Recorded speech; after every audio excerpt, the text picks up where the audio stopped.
में इस्तेहकाम जो operation launch किया जा रहा है, फर्स्ट ऑफ ऑल तो ये बताएं कि क्या पीपल्स पार्टी को इस पर ऑन बोर्ड लिया गया? देखिए, डेफिनेटली इत्यादी जमातों को ऑन बोर्ड लिया जाता है और मैं समझता हूँ कि तमाम पॉलिटिकल पार्टीज़ को भी ऑन बोर्ड लिया जाना चाहिए। और जब मैं बात करता हूँ या सीएम केपी कहते हैं कि मैं भी भत्ता देता हूँ और मौलाना फजल रहमान साहब कहते हैं कि मैं अपने इलाके में मूवमेंट नहीं कर सकता हूँ, तो बहुत सी ऐसी चीज़ें होती हैं। तो अब आप देखें कि खैबर पख्तूनख्वा के जो जनूबी अजला हैं वो टोटली उधर हालात भी इतने अच्छे नहीं हैं।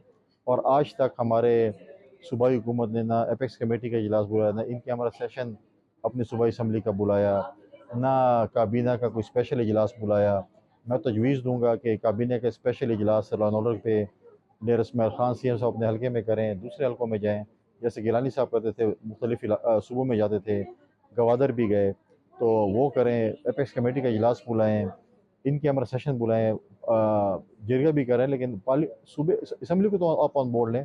आप असम्बली को बाईपास कर रहे हैं। कौमी असम्बली में आप कहते हैं कि असम्बली को एतमाद में लें और सूबाई असम्बली को आप बाईपास कर रहे होते हैं।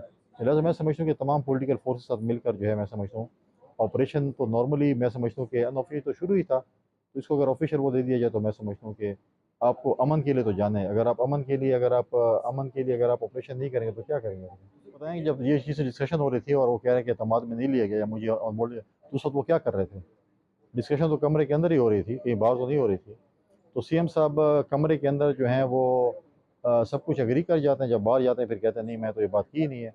आप जो अपेक्स कमेटी या जो भी इजलास था उसकी जब मीटिंग हो रही थी उसमें एग्री कर लिया, बाहर निकले 3-4 घंटे बाद आपको ख्याल है कि नहीं मैंने गलत एग्री किया, मुझे पार्टी की तरफ से जो है वो इस पे रेजिस्टेंस आ गई, फिर कहते हैं मैंने बात की ही नहीं है। तो हमेशा अंदर एग्री कर जाते हैं, बाहर उनका अपने एक पॉइंट ऑफ व्यू है। अभी 1 महीने से थोड़ा सा ज़्यादा टाइम हुआ है और मेरी पूरी कोशिश है और लगा हुआ हूँ कि मुझे जो भी आइन के मुताबिक, जो भी गवर्नर की पोजीशन में जो मेरे पास जो इख्तियारात हैं, जो आइन और कानून के मुताबिक है, मैं उसको फॉलो कर रहा हूँ, रूल्स को फॉलो कर रहा हूँ, अकॉर्डिंग टू बुक्स चल रहा हूँ। और मेरी कोशिश है कि मैं अपने सूबे का मुकदमा हमेशा मरकज़ के सामने पेश करूँ। हमारे जो मसाइल हैं, चीज़ें हैं, हम उसको जो है मरकज़ के सामने पेश करें और मसाइल हल करें। सीएम साहब के साथ क्या आपकी तनाज़ात चल रहे हैं? कभी वो बयानबाज़ी करते हैं, फिर जवाब में आपको भी बयान देने पड़ते हैं। इस वक्त करंट सिचुएशन क्या है सर? क्या आप दोनों के दरमियान डेडलॉक क्या है? मेरे साथ कोई मसला नहीं है। मेरे ख्याल में अगर वो अपने जुरिस्डिक्शन में काम करे और मैं अपने जुरिस्डिक्शन में काम करूँ और इंक्रोचमेंट ना करें तो मैं समझता हूँ कि सब कुछ सही चलेगा। सर राना साहब ने कल बयान दिया परसों कि हुकूमत की बेहतरी इसी में है कि इमरान खान जेल के अंदर ही रहें। तो पीपल्स पार्टी का इस पर क्या स्टांस है? देखिए, एज़ ए गवर्नर तो मैं ये कहूँगा कि अदालत ने फैसला करना है, जुडिशरी ने फैसला करना है। अगर उनके करतूत ऐसे हैं जिसमें उनको अदालत में जेल में रहना पड़ेगा तो जेल में रहेंगे, और अगर करतूत उनके ठीक हैं तो फिर अदालतों ने फैसला करने के उन्होंने बाहर आना है।